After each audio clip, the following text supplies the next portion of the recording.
عورت جو ہے وہ پیدا نہیں ہوتی، اس کو عورت بننا پڑتا ہے کہ ایک عورتوں کی تاریخ پہ کچھ چھپایا گیا، مسخ کیا گیا اور بدلا گیا اور سرے سے بیان ہی نہیں کیا گیا۔ کہیں بھی یہ محاورہ مشہور نہیں ہوا کہ مرد کا دشمن ہے، محاورہ مشہور یہ ہوا ہے کہ عورت کے دشمن ہے۔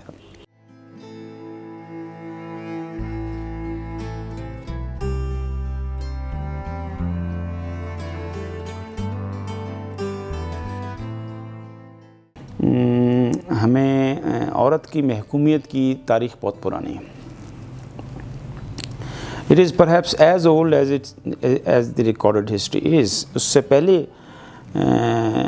ایسے شواہد ملے ہیں کہ ہمارے مساویانہ ابتدائی معاشرے تھے جہاں پر ڈویژن آف لیبر جو تھی وہ کسی حد تک ایگیلیٹیرین تھی، یعنی مساویانہ تھی۔ لیکن یہ کہ پھر جب پیٹریارکی آ گئی، جب پیدرسری آ گئی تو اس نے تو کنٹرول کر لیا۔ اور پیدرسری اور یا جو میٹریارکی ہوتی ہے وہ یہ نہیں ہے کہ 1 2 یا 3 4 لوگ کسی ملک کا صدر منتخب ہو جائیں تو وہاں پیٹریارکی یا میٹریارکی ہوگی۔ وہ ایک large social group of men, if they control the society with their preferred norms, language, values and authority of course اور systems، اور اس کے لیے پروپیگنڈا کی مشین ہے، تو وہ پھر وہ سارا کچھ لاگو کرتے ہیں۔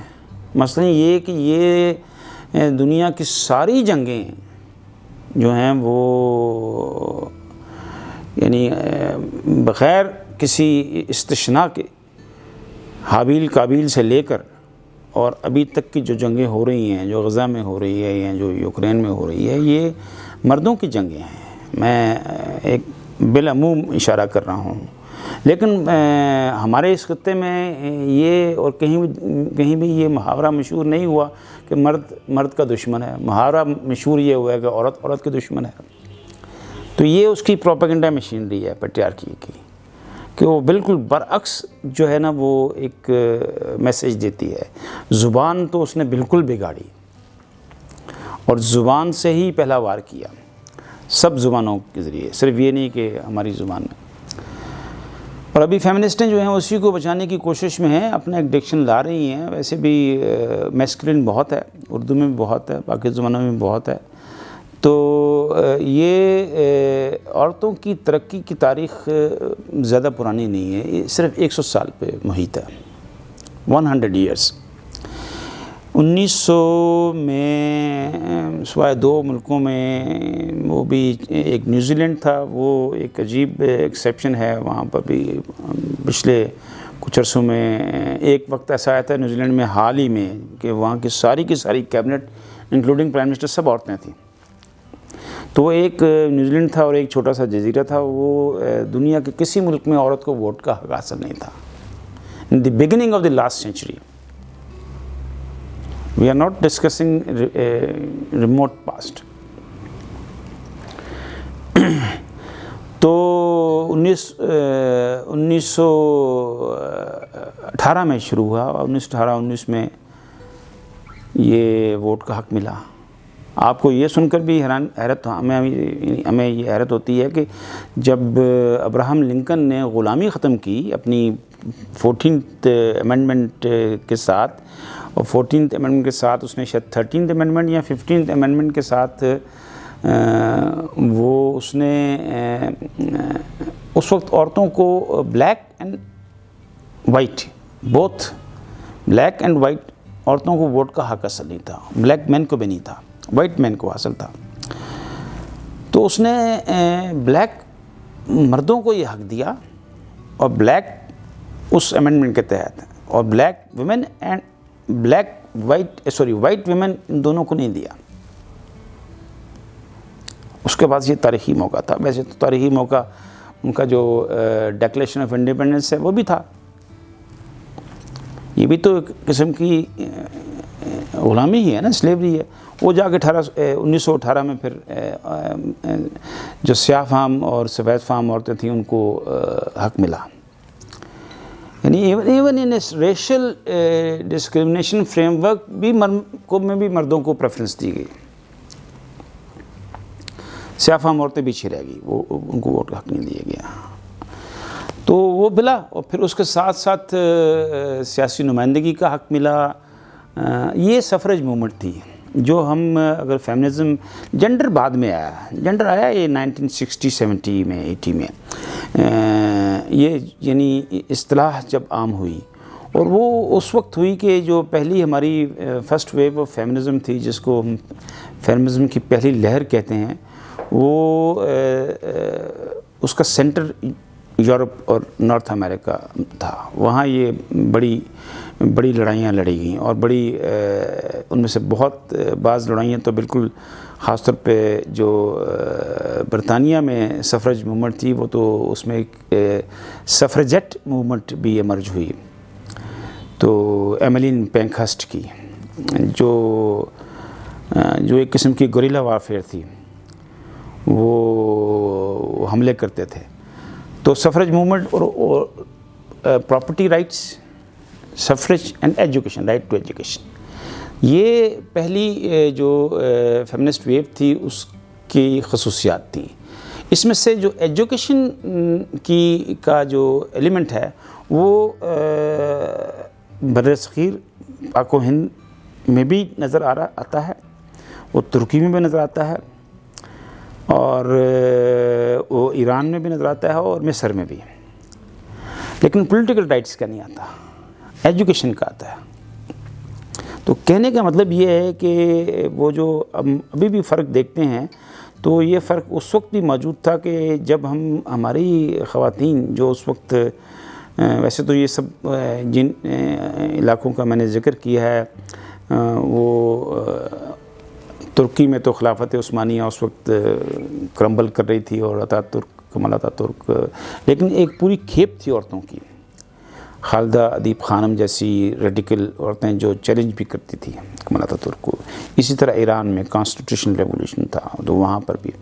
خود انڈیا میں 1920 اور 30 کے درمیان یہاں پر عورتوں کی انجمنیں قائم ہو چکی تھیں. آل انڈیا ویمن ایسوسیشن اور انجمن خواتین اسلام، اور یہ قائم ہو چکی تھی، اور یہ ایکٹیویزم میں انوالو بھی تھی.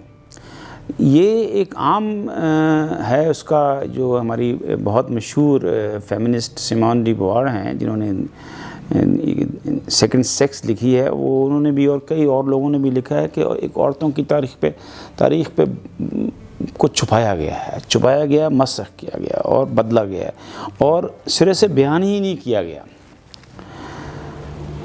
تو یہ سیکنڈ ویو کے دوران دو جنگیں آ گئیں.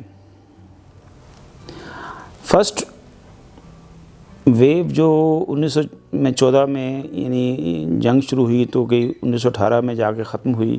تو اس وقت مرد جو تھے اور یا ان کے جو نمائندے تھے، وہ ایک دوسرے کا گلے کاٹ کر اور دنیا کو تباہ کر وہ ادموئے ہوئے تھے.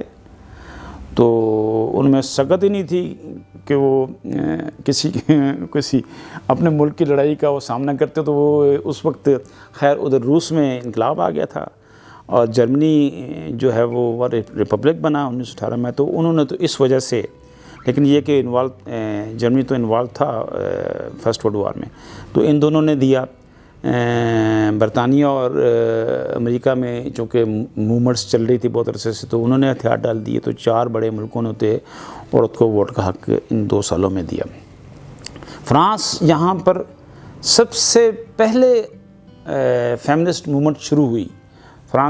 انقلاب فرانس سے پہلے شروع ہوئی، اور انقلاب فرانس کے زمانے میں اپنے عروج کو پہنچی. اس نے عورتوں کو ووٹ کا حق 1940 میں دیا، سب سے بعد میں دیا. تو یہ جب دوسری ہماری لہر آئی فیمنزم کی، اس میں 2 جنگیں گزر چکی تھی، وہ ویسے ہی نڈال ہو چکا تھا معاشرہ. تو وہ پھر اس میں پھر زیادہ جو ایشو اٹھے وہ جیسے سیمون ڈی بوار نے اپنی 1949 کی کتاب میں لکھا کہ عورت جو ہے وہ پیدا نہیں ہوتی، اس کو عورت بننا پڑتا ہے. women are not born, they have to become women. اب یہ کیا ہے؟ وہ چونکہ ایک لحاظ سے کچھ وجودیت کے فلسفے کے قریب بھی تھی اور کچھ بڑی گہری نظر سے کافی ضخیم کتاب تھی، تو وہ اس میں تھیسس یہ تھا کہ عورتیں تو اپنا وجود اپنی محکومیت میں کھو بیٹھتی ہیں اور اپنی شناخت بھی کھو بیٹھتی ہیں. نہ تعلیم تک ان کو رسائی حاصل ہوتی ہے، نہ کسی اور چیز پر. وہ تو بہت لیٹ ہوئی نا، وہ ہم آپ کو بتاتے ہیں کہ کب ہوئی، وہ بھی پچھلی صدی میں ہوئی. تو اس لیے عورت کو پھر اپنے اس ہیومن ایگزسٹنس کو ایز اے ویمن ریکلیم کرنے کے لیے پھر اسٹرگل کرنی پڑتی ہے. باقی وہ کیا کرے گی؟ یعنی اس کو عورت بننے ہی کے لیے دوبارہ ایک اپنے وجود کی اسرشن کے لیے جو اس کی پرائمری اسٹرگل ہے وہی کرنی پڑے گی. وہی اتنی بڑی دشواری ہے. مرد کو تو یہ پرابلم نہیں ہے. تو شیکسپیئر سب پیدا ہو گئے. شیکسپیئر کی بہن تو شیکسپیئر نہیں بنی کیونکہ وہ تو اس طرح کی سہولتیں اس کو حاصل نہیں تھیں. یہاں پر میں ہائپوتھیٹیکلی بات کر رہا ہوں. تو پھر یہ ایک تھی فیمنن مسٹیک، یہ 1960 میں آئی. یہ دو کتابوں نے دوسری جو فیمنسٹ لہر ہے نا وہ اس کو شروع کیا، اور اس دوران بڑی کتابیں لکھی گئیں. 1960 جو ہے ویسے بھی بڑی انقلابی صدی ہے کئی معنوں سے. قومیں جو ہیں، قومی تحریکیں جو ہیں وہ قومی آزادی کی تحریکیں کامیاب ہوئیں. کئی ملک آزاد ہوئے، اس سے پہلے ہوئے، اس دوران ہوئے. کچھ خرابیاں بھی ہوئیں، لیکن بالعموم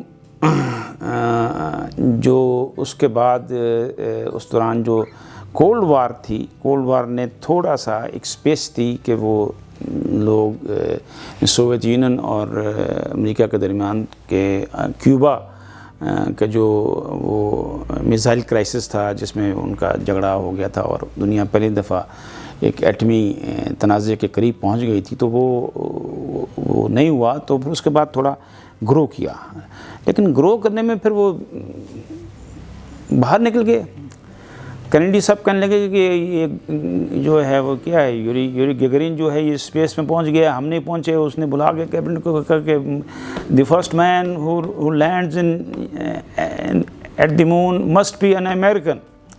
چلو بھائی، دنیا میں تو یہاں کون پوچھتا پاورٹی کو اور انڈیکوالٹی کو، وہ دونوں جو ہیں وہ اسپیس وار میں. اور پھر تو کہاں کے یہ جب 60 میں پھر یہ بحث مزید کھلی تو، اور جو کہ پولیٹیکل رائٹس پہ چلی گئی تھی، تو پولیٹیکل رائٹس پہ ووٹ بھی حاصل ہوا اور کچھ اور رائٹس بھی ملے، کچھ ڈائیورس کے اور کچھ میرج کی، اور عورتوں کو بہت سی چیزیں حاصل ہوئیں. تو اور ملک بھی آزاد ہوئے، تحریکیں بھی مضبوط ہوئیں. تو ایک عجیب بات یہ ہوئی کہ عورتوں نے اور پوری سوسائٹی نے محسوس ہوا کہ اس کے باوجود عورتوں کے حالات تو جوں کہ توں ہیں، یہ کم از کم تھوڑا سا بدلے ہیں، زیادہ نہیں بدلے. تو اس وقت ایک بڑا انقلابی نظریہ پیش ہوا فیمنسٹ موومنٹ نے، جس سے پھر جنڈر نے جنم لیا. وہ نظریہ یہ تھا کہ جو عورتوں کے ذاتی مسائل ہیں، ان کے ذاتی تجربات ہیں، ان کی ایسپریشنز ہیں، وہ پرسنل نہیں ہیں، وہ پولیٹیکل ہیں. سو پرسنل از پولیٹیکل کا نعرہ وجود میں آیا کہ ذات جو ہے وہ، یا سیلف جو ہے، یا جو پرسنل ہے، وہ دراصل پرائیویٹ سفیر جو ہے وہ خالی پرائیویٹ سفیر نہیں ہے. پرائیویٹ سفیر کو پبلک سفیر کے ساتھ جب تک جوڑتے نہیں ہیں تبدیلی نہیں آئے گی. اور یہ درست بھی تھی بات. تو اب اس کے اندر سے پھر 3-4 چیزیں نکلی. ایک تو یہ نکلا کہ آئیڈینٹی کا ملٹیپل آئیڈینٹی ہے عورتوں میں. پھر ایک بہت بڑا ہماری کمبرلے تھی، کمبرلے نام بھول گیا ہوں، افریقن، انہوں نے انٹرسیکشنلٹی کا تصور دیا. انٹرسیکشنلٹی کا آپ سوشل سائنسوں میں اور آپ کی باقی سائنسوں میں استعمال ہوتا ہے کہ there is not one layer of operation. یہ کئی جو ہیں وہ پرتیں ہیں آپریشن کی. مثلا یہ ہے کہ ایک دلت لڑکی ہے، خاتون ہے، تو دلت بھی ہے، پور بھی ہے، بلیک بھی ہے، شیڈیول کاسٹ بھی ہے، اور اگر فرض ایسے ہیپیتھیٹکلی کریں کہ وہ ڈس ایبلڈ بھی ہے تو 5 ہوگی. تو وہ انٹرسیکشنلٹی نے ایک ایسا نیا لینس دیا جس نے آپریشن کی لیئرز کو سمجھنے میں مدد دی. وہاں سے پھر یہ جینڈر اور سیکس کی بحث شروع ہوئی، اور جینڈر رول، یہ وہ عام فہم، ایک اویئرنیس کیمپین. تو اور یہ عام ہوا. اب پھر کم ہو گیا ہے، لیکن یہ ہے کہ یہاں رکھا ہے کیونکہ دنیا اب پھر ایک دوبارہ فیمنسٹ ڈسکورس کی طرف بڑھ رہی ہے. 20 30 25 سال رکھے ہیں انہوں نے. یو این جو ہے نا، وہ یو این کے اندر جو ایک بیوروکریسی ہے وہ بھی میسکولین ہے. وہ پوری کوشش کرتے ہیں کہ جتنا بھی اس میں سے فیمنن وہ چیزیں جو ہیں وہ ادھر ادھر کر سکیں وہ کرتے ہیں، اور اس میں اکثر وہ کامیاب بھی ہو جاتے ہیں. تو بات پھر یہاں پر آ کے ختم ہوئی کہ دیکھیں بہت زیادہ جہاں تک 2 سیکسز کی بات ہے، men and women and at all levels, بہت ڈسکرمنیشن ہے، بہت فرق ہے. یہ جب جس کی ہم بات کر رہے تھے کہ پرسنل از پولیٹیکل، اس وقت آئیڈینٹی ڈفرینس کی ویو بھی چلی، کیونکہ ہماری نیڈ اسپیشل ہیں، ہمارے ڈفرینس، اور آئیڈینٹی کی بھی چلی اور نیڈس کی بھی چلی. تو پھر یہ فیمنزم بہت ایوالو ہو گئی. اس وقت بھی یہ مقبول ترین نظریہ ہے، اور اس کے ساتھ socialist feminism, post colonial feminism, Dalit feminism, black feminism, they are very popular brands of feminism. Though they come together with certain other ideology and provide a broader framework کہ بھئی اس میں وہ کس طرح eco feminism is a very popular brand of feminism. تو یہ تو gender سے چیزیں جو ہیں نکلی. اچھا، اب یہ ہمارا جو خیال ہے کہ یہ ڈسکرمنیشن بھی اس میں آئی، تو خیر اس میں کچھ کنونشن بھی بنے انٹرنیشنل، اور ناکام رہے. اس دوران یہ ہوا کہ 1990 آ گیا.